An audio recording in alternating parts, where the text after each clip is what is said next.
Next talking point down is something from Neil Druckmann. He's told the LA Times that Naughty Dog has multiple single-player projects in the works. However, this comes alongside Sony themselves misquoting Druckmann in an in-house interview, where Sony's blog wrongly stated Druckmann's next game is something that could redefine mainstream perceptions of gaming, then leading to a considerable backlash online around some assumed level of pretentiousness around what he was saying. In reality, that's not what he said, and Druckmann got out on Twitter and just literally showed the exact quote that he had given to Sony's internal people, and he was more talking about the evolution of video game storytelling over the years and how games and gaming is seen in the mainstream following the success of The Last of Us show. Now, this was a whole thing on Twitter, so I want to read out, and this is quite a long quote, so you have to forgive me for a bit, but I do want to get into the conversation that is here because I think it was completely overlooked in regards to all the misquoting stuff.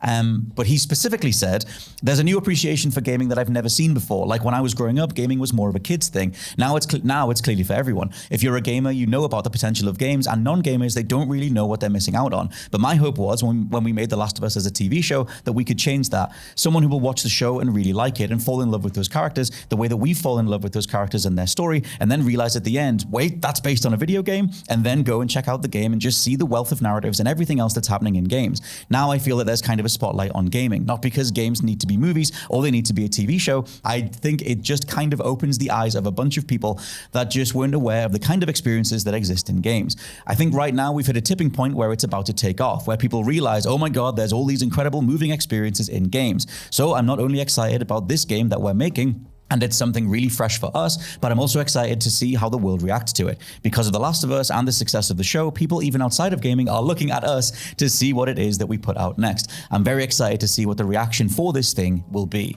All of that got condensed down to that other thing about revolutionizing the perception, whatever.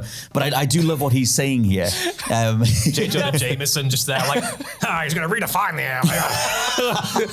the media machine in a nutshell, isn't it? You give this like really interesting, nuanced point, and then it comes out the other end as my next game is going to kick ass.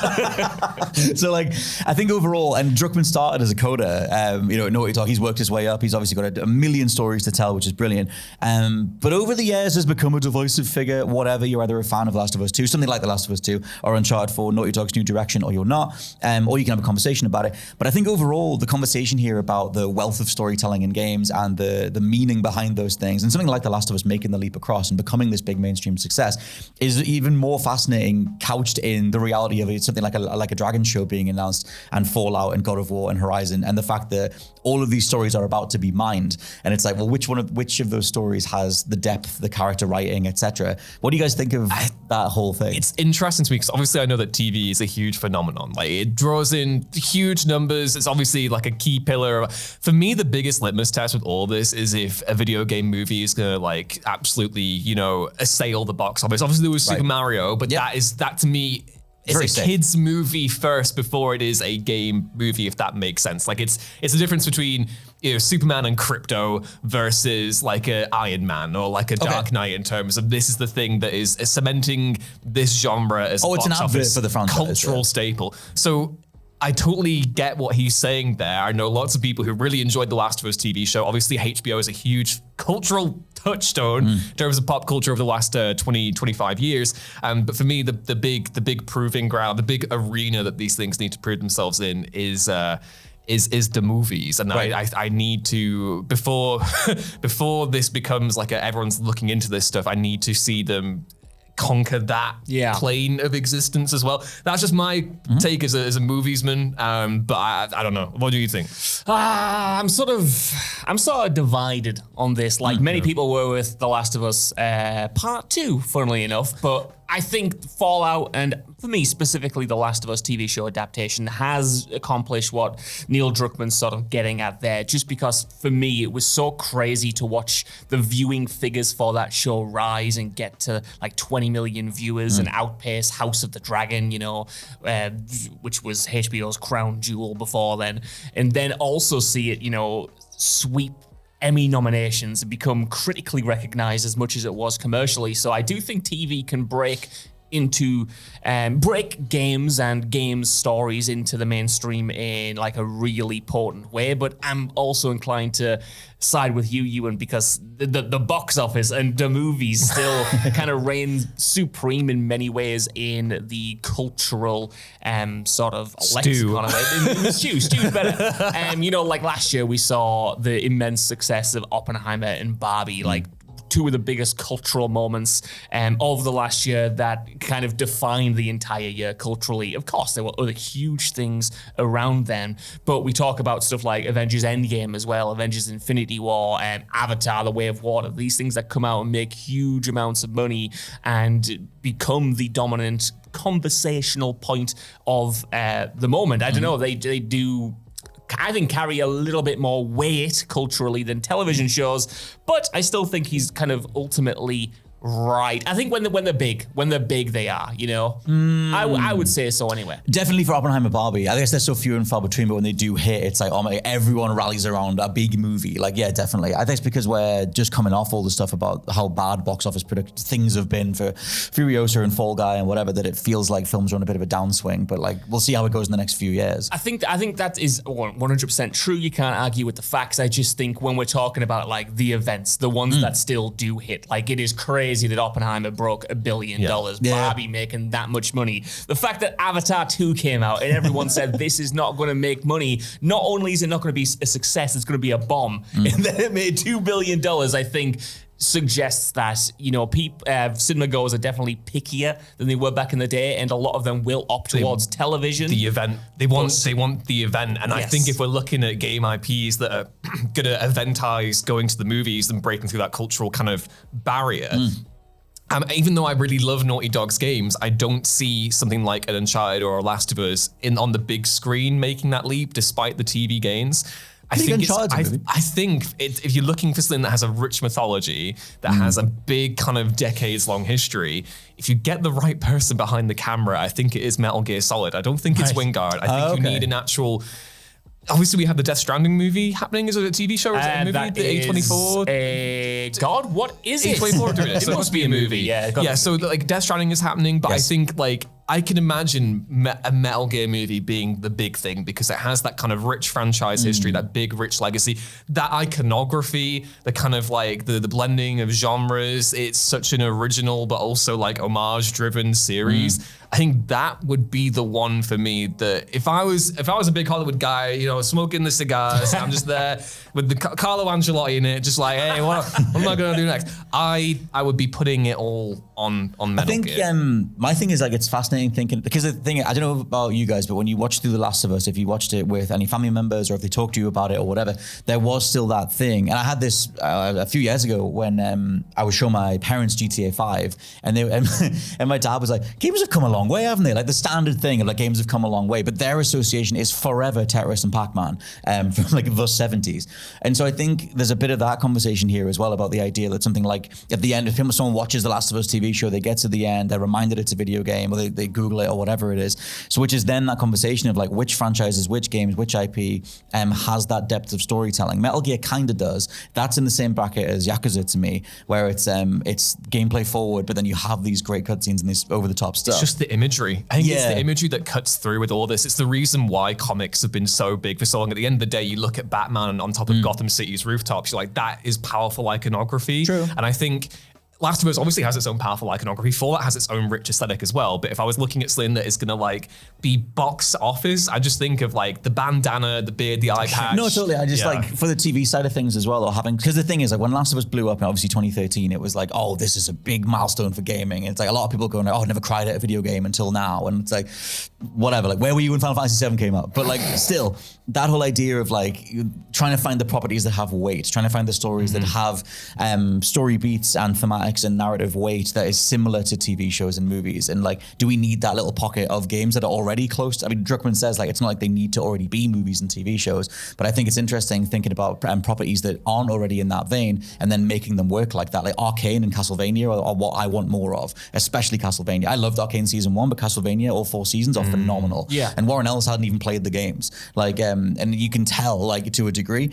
but narrativizing and, you know, making more cinematographical, if that's even a word, gameplay, like 2D side-scrolling gameplay, and making these big, you know, fleshing the world out. That's, to me, what it needs to happen. That's, again, you're coming back to aesthetics there. Yeah, It is a matter of, for me, I think that it's the visual imagery that will carry these things into different cultural spheres and different mediums. I think it is you drawing upon Castlevania there, like you've got that rich Gothic architecture. And obviously it takes that kind of adaptational lens to then kind of remold it to fit TV or, you know, anime, animation or whatever. But I think it's those are the ones that I'll be looking for to really break through. And like Last of Us, to me, even though obviously hugely acclaimed and it has its own unique aesthetic, it's still in that kind of post-apocalyptic, post-Walking Dead kind of era of storytelling. And so it's kind of still feels like it's part of a trend. Whereas something like Metal Gear, even with so many different influences on it, I'm like, that is the original through line that will get you through there. It's why like Batman is so pulpily original and became such a huge hit. It's why like Spider-Man, again, like Steve Ditko's does.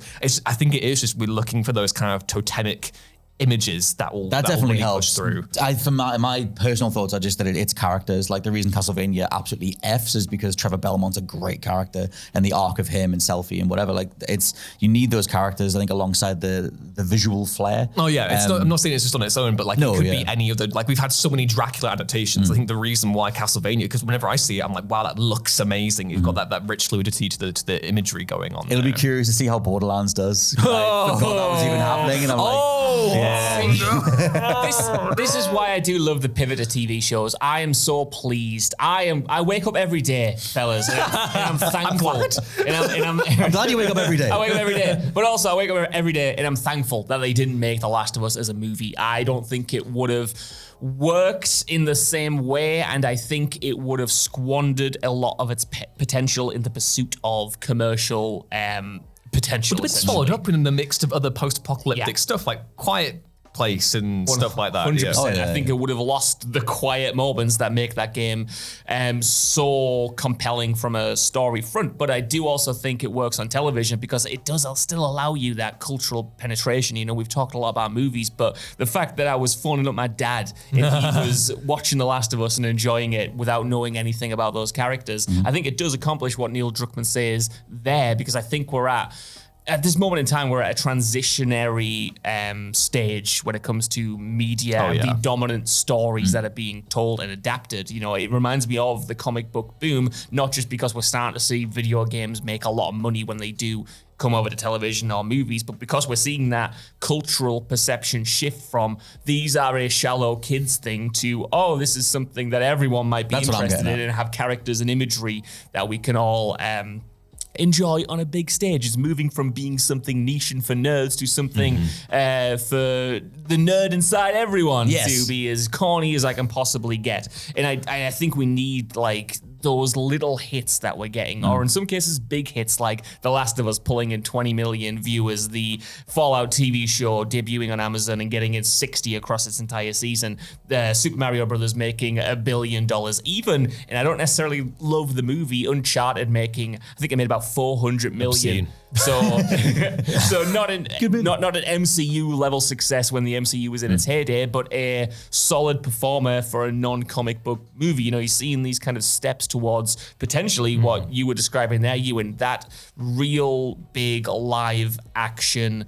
lightning bolt moment. And for me, I think MGS is a good shout, but for me, it's the moment they make a GTA movie. I don't think it will be good. I don't really want to want it, but I think as soon as that drops, that's like I reckon that's a guaranteed $1 billion. That could easily it sends fear up my spine. The word GTA movie, because that franchise is so derivative in terms of its storytelling modes that someone could easily look at that and go, I'm just going to adapt the GTA rather than try and do something uniquely like with authorial intent behind it and try and like, I'm going to show different parts of the game and we're going to feature this part of the game. So I think you've touched on a great point there that we're going to run up against when we start adapting games, because I don't think this is a knock against the games themselves, but so many games are derivative of ideas started in movies or books or television. You know, Tomb Raider and Uncharted indebted to the likes of Indiana Jones, or how many Fallout 3, even though its tone is slightly different, so indebted to the imagery of Mad Max and certain Red Dead and Sam Peckinpah's movies. Absolutely. So then you get to the we found the issue in gaming, I think, that when you then make a Mad Max game or you then introduce Indiana Jones, it's tough to make it feel fresh because we've seen those ideas adapted in different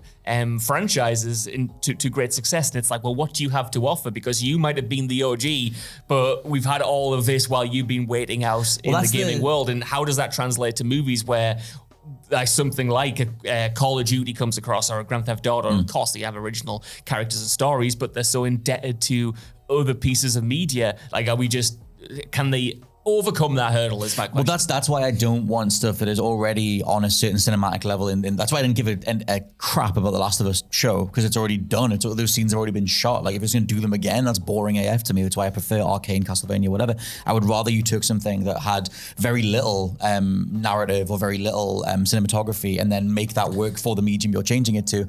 I think it's interesting going forward because, like I said, you got the Borderlands movie. It's weird how to see how that lands. But the live-action Zelda movie is going to be a whole thing. Yeah. Because you're taking a character that is fundamentally mute. The idea of a mute protagonist is so fundamentally video games. And then are you going to make Link talk throughout? Is that going to change his character?